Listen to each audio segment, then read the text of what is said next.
So welcome to the Indy Runner Spring Training Program. Tonight we're going to talk about, I think, a new topic, at least for one of the seminars that I've been a part of over the last few years, but runners and walkers giving back.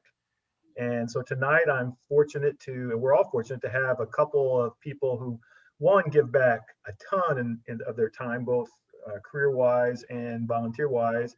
And also a blessing for me to call both these people good friends of mine.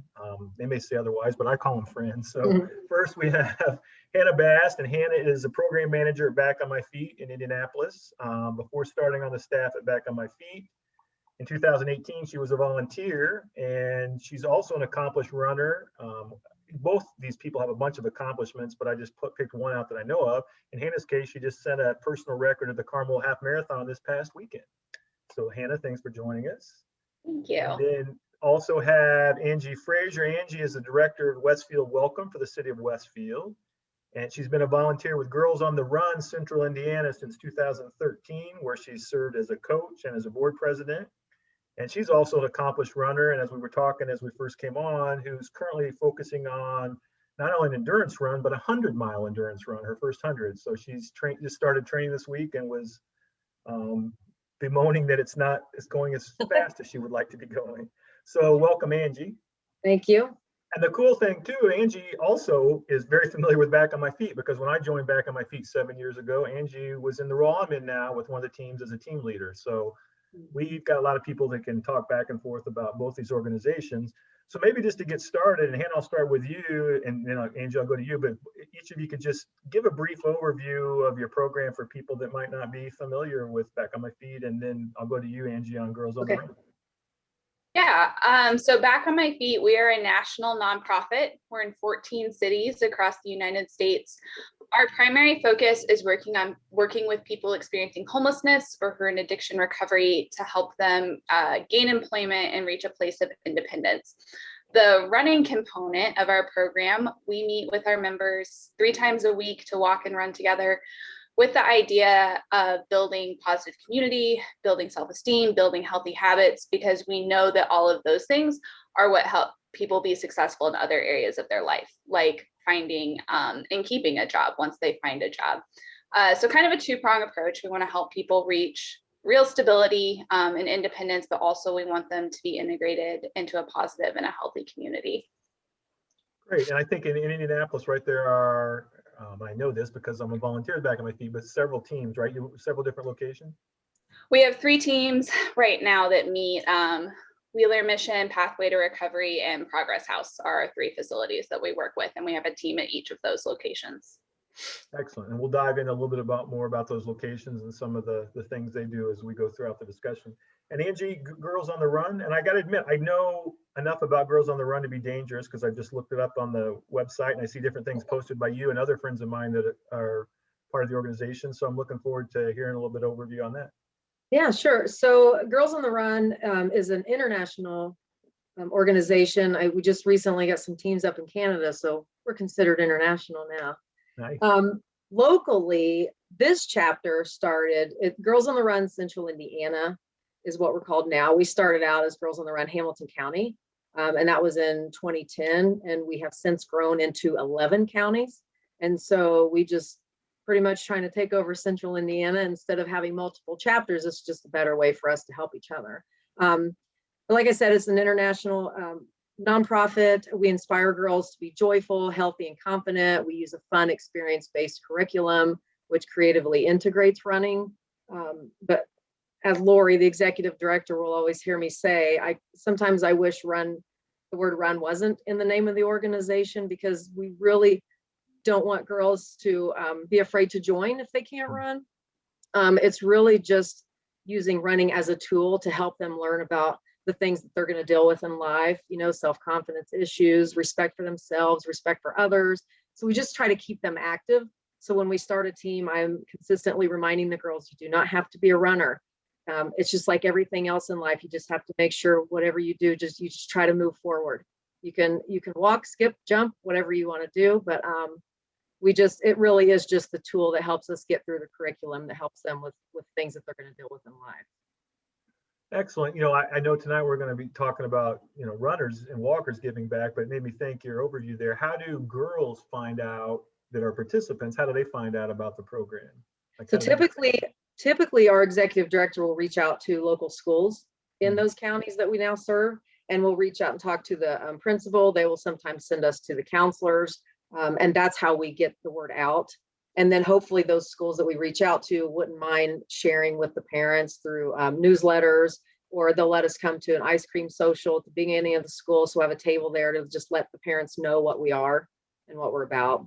So it starts there. One of the successes, which you might want us to talk about later, That's right. is now the more the schools are hearing about it, now they're reaching out to us saying, hey, I've heard about this. Would you be able to put a team into our school? So that's been great. And is there a certain age group? Like, is it elementary, middle, high school, all of They do. So we have something called Heart and Soul, and that's for the older girls, 6 through 8. But the girls on the run is typically 3 through 6. Okay. Because the curriculum is really teaching them a lot of things that we teach. We want them to understand and get a grasp on before they become teenagers. Nice. The crazy years that we all went through as teenagers. So we want to stay ahead of that with that curriculum and talk to those about the things they're probably going to deal with in a year or two, or longer when they get older. So we serve more of the elementary age than we do the heart and soul. As a father of 2 grown daughters, I can appreciate that, especially those ages that you were. Oh, yeah. I wish we would have had this when I was younger. It's great. So next question, Hannah, how does someone find out about the organization, or how did you find out about the organization? Why did you start volunteering? I learned about the organization at a race, actually. I was doing the miler series and ran into someone who was a member at the time, and they were running the race with a volunteer. Struck up a conversation. They told me about the organization, and I was like, this is like the most perfect thing I've ever heard of. My background's in social work. I was working as a mental health counselor at the time. I've been a runner my entire life. I started in like 3rd or 4th grade. And so something that like took together helping people improve their lives, helping people with addictions, and the running piece, I was like, oh my gosh, this is what I'm meant to do, right? So I started volunteering. It actually took me 6 months to start volunteering because I am not a morning person, and our walks and runs are at 5:45 in the morning, and that was very intimidating to me. So it took 6 months before I finally went to an orientation, and then learned more about it, learned about being involved, and just started going once a week to the morning walks and runs. And then after I volunteered for about 6 months was when they had a staff position open up, and that was when I applied and transitioned to being staff. Yes, that's one of the challenges with Back on My Feet. I've shared with people many times. I know a number of us on here, part of Back on My Feet or have been, is you'll tell someone about it, a runner, and they go, that sounds great. That's awesome. Oh, giving back, I'm in. So what time do you guys run? 5:45? Can I write you a check or something? I've had people say that. Can I just give you a check? And kind of what happened, a piece of it was at the time I was working at my church on outreach, and I was like, well, if I'm going to ask other people to give of their time to schedule and prioritize serving others, I was like, I need to be willing to do the same. So I started drinking more coffee and went to bed a little earlier, and one of the best groups I've ever been a part of. Cool. And Angie, how did you find out about Girls on the Run, and why did you start volunteering? You started as a volunteer right before you did some of these other roles. Before I worked for the city of Westfield, I worked for a structural engineering firm, and we mentored high school students in the IPS system. We mentored them in architecture, construction, engineering. So at that time, I was also picking up running again. My boys were older, so I had more time to run. And the wife of one of my coworkers, I think she was one of the founders of Girls on the Run Hamilton County. And she was like, hey, you mentor students already and you run, you should hear about this organization. And I looked it up and I was like, wow, this is amazing. This is incredible. So it didn't take much. She pulled me right in. And then, so I started coaching for the first few years, and then same person said, hey, I'm leaving the board. Would you want to take my position on the board? So then I ended up on the board for 6 years. And then I rolled off. So now I'm back to coaching again. So excellent. And coaching, what does that involve, like being a coach? Typically, we'll meet 2 days a week. Well, we don't typically, that's just what we do. The team meets 2 days a week, and which days of the week and what time depends on the site that you're coaching in. So if I'm coaching at an elementary school in Fishers, pre-COVID, you would normally want the students to stay, the people on your team to stay right after school. So they don't have, so parents don't have to get them there after school. They don't want to get them home, go back, and then have to come back and get them. So it really just basically depends on the site that you're coaching on. So it could be from 3 o'clock when school lets out until 4:15. And so basically the curriculum really plans it all out for you. You don't have to say, oh, what are we going to coach about today? It's, International is amazing at having this all laid out for you. You just kind of study it a little bit ahead of time so you know what the workout's going to be, what the theme is going to be. Just try to stay ahead of it, and make sure that, you're always talking with the parents to make sure if any schedule changes have happened. And the coaches do not have to be runners either, just like we teach the girls. So I think that scares away a lot of volunteers if they're not runners, but you do not have to be a runner. Some coaches will run with them during the workout, but it's absolutely not a requirement. So that's good. And it leads me into the next question. And I'll start with you this time and give Hannah a chance to think about this one. And you've talked about this a little bit in your role, but like if I signed on as a volunteer with Girls on the Run, like what would I be doing? Like what are some of the... There are different opportunities. So if you wanted to be a coach as a male, men can coach Girls on the Run. One of my questions too, if men could participate as volunteers. So I'm just jumping ahead all over the place. No, it's good. No, it's good. Yeah, men can volunteer if you want to be a coach. We won't have you as a head coach. And that's just so the girls feel more familiar with some of the topics that we talk about. And the head coaches, we ask that they're there every time. And the assistant coaches can take turns. One may be there on a Tuesday and one goes on a Thursday. So men are welcome to coach. If you didn't want to coach, we have 2 5Ks a year. Again, I'm speaking pre-COVID. We're hoping to get back there now, but we'll have a 5K in the spring and one in the fall. We have 5K committees.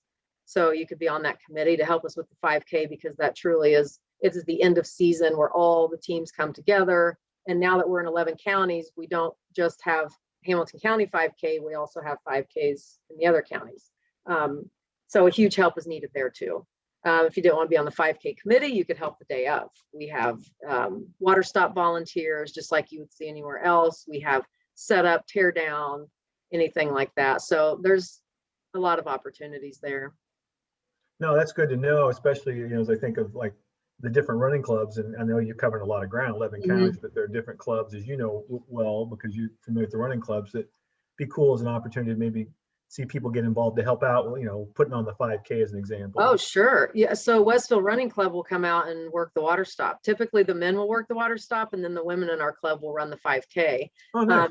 Yeah. And then when I was team lead for Back on My Feet, we also had a lot of Back on My Feet volunteers who would come up and wear their Back on My Feet shirts, and they would help us too. So it's really great when you see those organizations come together and help each other out. We had friends from Monumental Marathon who would come up as well and help there, and I would volunteer for them. So it's, as you all know, it's a great community.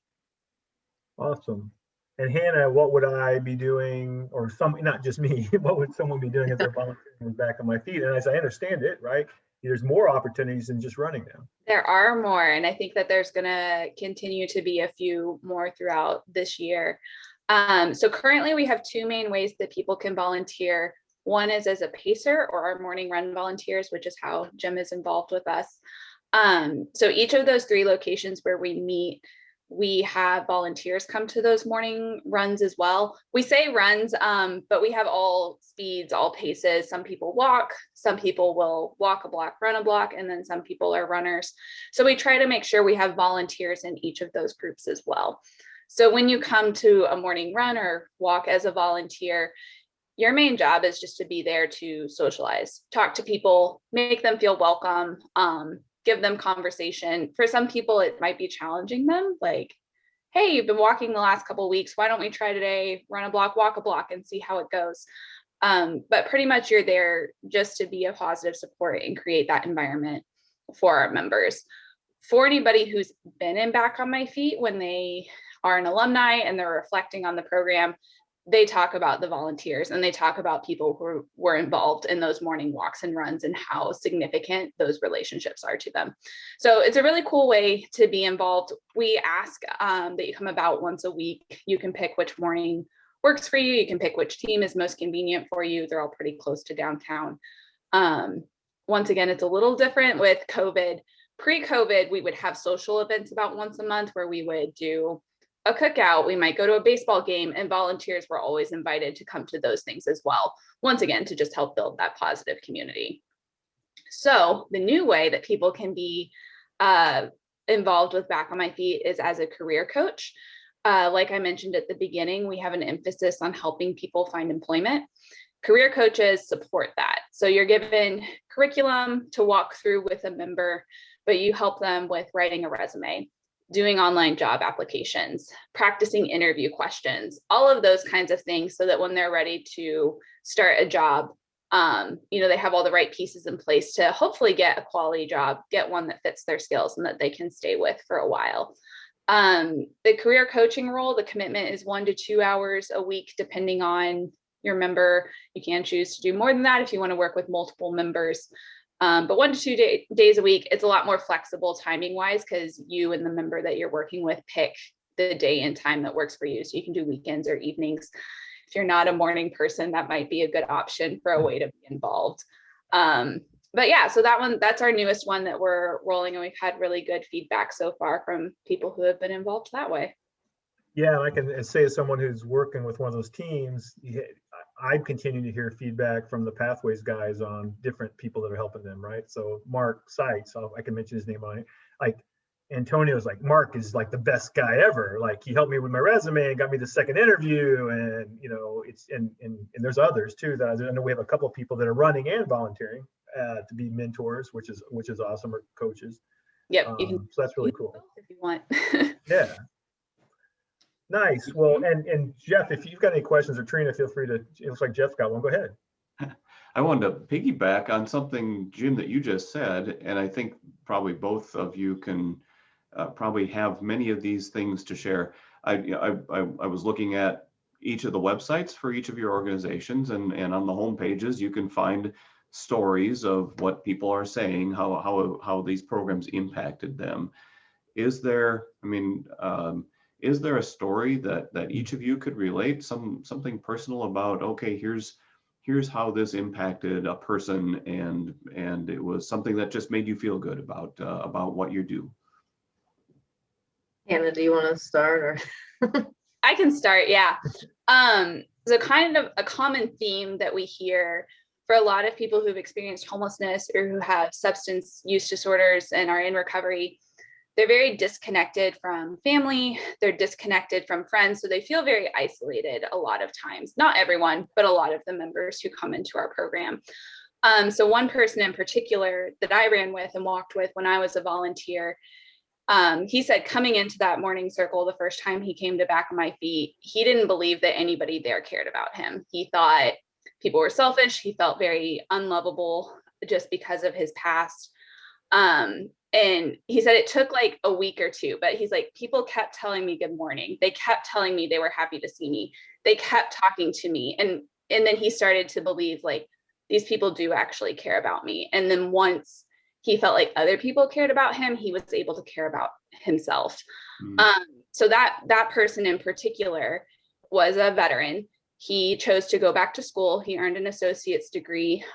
He also has his peer recovery certification, and he is now working for the VA, doing peer support for other veterans. And he's still very involved in our program as well. But that's just an example of one of them. Yeah, that's amazing to me, because of course, if you're a homeless person, probably all the time people are looking right past you. They are trying to ignore you as much as possible. And so I'm sure that was a completely different experience for him, to have people who actually cared and didn't look right past him. Yeah, exactly. And Jeff, one of the things I'll add that is someone who's volunteered with the group and realizes my first time, and usually everybody has the same reaction, is the first morning you get there and we circle up before we take off and go through a few things. You can't tell the volunteers from the members, right? Because everybody's got running clothes on and you're ready to run. And that's a cool thing, right? Because when we're all out there, as you could attest to, we're all runners or walkers, right? It doesn't matter where we came from that morning. We're all the same. And so that's pretty cool, because you see people going, so is that something, are they in the program? Who's in the program? Who's not? Okay, cool. And Angie, what about you? Success story? Obviously ours are a little different. Our girls, our members are much younger and haven't gone through a lot of the life crisis that some of the members have, but in their mind it is, in their mind they have personal issues. And one of the greatest things that I love about this organization is it truly serves everyone.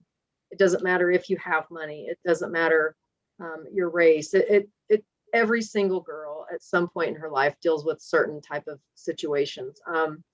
So it truly just, it serves everyone. They all deal with the same thing. So I would say our successes are, a lot of the girls, like I said, it's not a running program, but they do build a lot of confidence in themselves, and some of them will pick up running.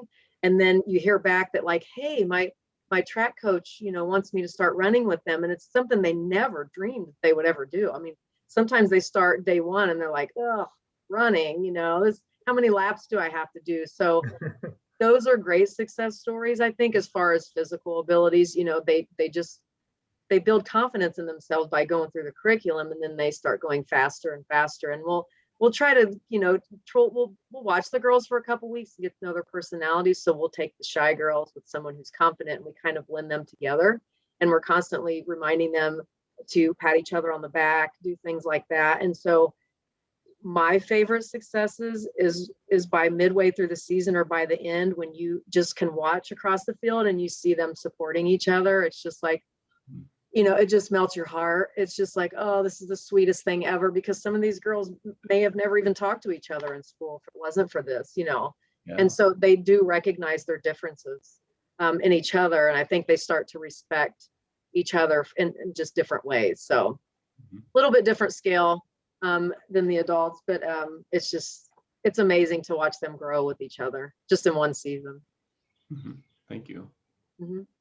Are there, and that leads me to the next question for both of you. Are there, and I'll start with you, Angie, requirements? Like if I wanted to, well, first, if somebody, a member of Indy Runners, is watching this and they're interested in volunteering, how do they sign up? And are there requirements to be a volunteer? Yeah, so you would go to GoTRCI.org. So it's Girls on the Run Central Indiana, abbreviated.org. And there's a volunteer button at the top. And you will have to submit to a background check because you're dealing with youth.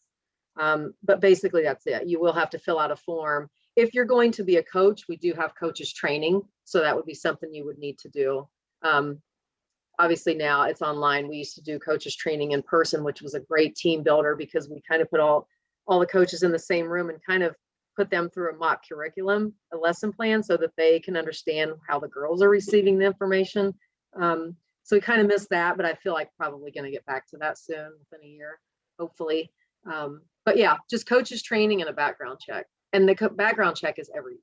So obviously we're constantly monitoring that. Good. And Hannah, what about for Back on My Feet? So you can go to our website as well, backonmyfeet.org, and then there's a Get Involved tab, and under that there's a volunteer interest form. You can also email me directly, and Jim, I know you have my email address, and feel free to share that out with anybody. Either way, it'll get to me. So we do a general orientation once a month where we'll just take you through what to expect, what Back on My Feet does. And then we usually address the morning run component in that orientation. If you're interested in being a career coach, we do have a second orientation, just because there's a lot more detail and a lot more information that goes into that, so that you feel prepared to walk in to help a member with the employment related tasks. But yeah, the trainings are about an hour long each. You do have to be an adult to volunteer with our organization. Outside of that, we don't have any restrictions around it. Okay. And just one or two more questions, because we're about out of time. So, and this one might relate to the success story, one may not. So you can tell me if it does. But Angie, what's the most rewarding aspect of being a volunteer with Girls on the Run Central Indiana for you? Unselfishly, just seeing them grow. Like I said earlier, that's the exciting thing, seeing them build confidence, seeing the girls who don't talk in the first few sessions, and then you get a few in and they can't stop talking, so they're excited about it. Selfishly, it helps me too. Mhm. I mean, we go through curriculum. I think it was last week where we talked about your star and the clouds, and it's talking about negative self-talk and things you say to yourself, like I'm not good enough, or I'm ugly, or things like that. And it's teaching them, how do you push those clouds away and how do you turn that into something positive? And it always helps me too, always. Doesn't matter how old you are, and doesn't matter who you're teaching, you're reliving that too. So recently I've had some personal family issues, and it's just like, I was just like bummed the other day, and I'm thinking, move that cloud out. So I kind of laughed at myself, but I'm like, I can't stand there and teach this to them if I'm over here being negative myself, so that is a huge reward for me. It's very rewarding, because it's just a constant reminder that you have to practice what you preach, you have to live it too. So That is awesome. I am going to remember that and push clouds away, because I can get in that same spot. So yeah, it's your own clouds, or it's someone else who's trying to drag you down with them. It all works the same. So yeah. Cool. And Hannah? I think one of the most rewarding things is actually really similar to what Angie's been saying about Girls on the Run, is how much you see the members' confidence grow. And I think that running and walking is just a very cool tool to help people develop that confidence and self-esteem. So I've been with Back on My Feet about 3 years now, and you see kind of a pattern where people come in, and when they're new, pretty shy, don't really want to talk to people, don't initiate conversation, but then you see as they get incorporated into this group, how much their confidence grows and how much they start connecting with other people. And then on my side, for the staff side of it, I see how that flows into all the other parts of their life, because maybe they've been disconnected from family, but now that they've kind of grown their confidence, they say, maybe I'm going to reach out to my mom, maybe I'm going to reach out to my brother. They apply for that job that's a reach, and do their best at the interview. And so it's very cool to see how that self-confidence that's built from a positive community overflows into a lot of other areas of life that help them be successful and kind of get things back on the right track. That's awesome. Both the stories you guys have shared, definitely can tell how rewarding it is, and hopefully it will encourage some others to seek out, finding out more information. My last question, and it doesn't have as much to do with the organizations you're part of, but something a little bit more personal to end with, is what is the next race each of you is training for in the near future? And so I'll start with you, Hannah. I'm doing the Bulldog Jog on Saturday. All right, we like that. Indy Runners likes that, since we support that race. So yes. Outside of that, probably the next big race, I think I'm going to try to get into Boston in October. So okay. Assuming that happens, that'll be the next thing. And that would be one of the other accomplishments that I didn't share about Hannah, but she did qualify for Boston, right? So now it's time to try to get in. Yes. Cool. And Angie, I know before we came on, we were talking a little bit about the next race you're training for, or at least, I don't know if it's the next one, but it's a big one. Yeah, it's all the others between now and then will help for that one, I hope. So last year I was supposed to try and run my first 100 miler, but obviously COVID happened, so they changed it. So now it's reboot time. If we're going to do it this year. So we have a lot of fun races in between there. The Westfield Running Club, our destination run this year, is going to be a half marathon out of Teton. So nice. There's going to be a lot of fun ways for me to get my training in between now and then. I have a relay race with you, Jim, in August. So yeah, the 100 miler is the first weekend of October, and hopefully I'll make it happen. Get That's that first buckle. Yeah. Which 100 miler is it? It's a Hennepin in Illinois. It's point to point pretty much. There's a tiny little out and backs, but it's like an upside down T. Yeah, it's just a crushed gravel path. So hopefully the weather's going to be cold and it'll be gloomy, and I can just zip right through it. Jeff, have you done above, beyond marathon? I don't know. I've done 2 50Ks. I did 2 years ago. I did the Tecumseh 50K, and it rained hard. Muddy. For 6 hours. It was unbelievable. There were supposed to be dry creek bed crossings that were knee-deep creek bed crossings. Yeah. Can I ask one last question, Sure. of Anna? You may have said this before and I maybe missed it, but tell me about the philosophy of why we're going to run at 5:45 in the morning. So originally, the reason that we continue to do it is because it doesn't interfere with any programming at the facilities. So it's a time for people to get out. People can come before work, like volunteers can come in before work and be incorporated that way. The other mindset behind it is that you're making and keeping a commitment that is somewhat challenging. And so for us, back on my feet, we try to network with different companies in Indianapolis and learn about open jobs they have. And then we try to make connections between our members and open positions. So if we say, this person voluntarily gets up at 5 o'clock in the morning to come out and run, they're probably going to be on time for work.